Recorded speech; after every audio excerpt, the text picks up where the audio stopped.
More than a year after he was arrested, Ahmed H. finally learned his fate.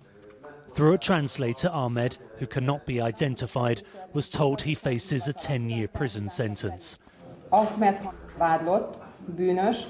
Guilty of illegally entering Hungary and acts of terrorism.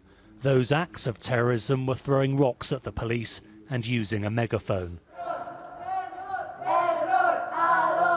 The verdict was met with anger inside the courthouse. Human rights groups called it absurd. The court heard Ahmed had been trying to help his elderly parents escape Syria. They hoped to cross Europe to Germany. But when they and other refugees reached the border of Hungary, guards would not allow them to pass.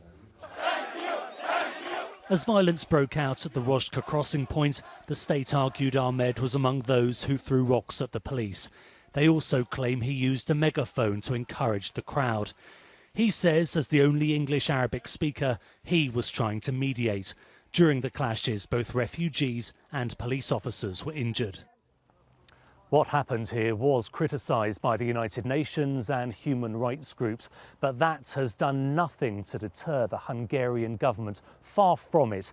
In the last year, the number of refugees entering Hungary has fallen dramatically, and the Prime Minister is determined to keep it that way. What we see in this case is a coming together of two very dangerous trends. On the one hand, this misuse of terrorism, for any case, the label terrorism is thrown onto it, and you see this type of justice occurring. But on the other hand, it's about how does the society, how does the government treat refugees and migrants more broadly. Ahmed left his new home in Cyprus to help his parents. There, his wife and 2 children were told he won't be returning until he has served at least 2/3 of his 10-year prison sentence. Duncan Golestani, Al Jazeera, Szeged.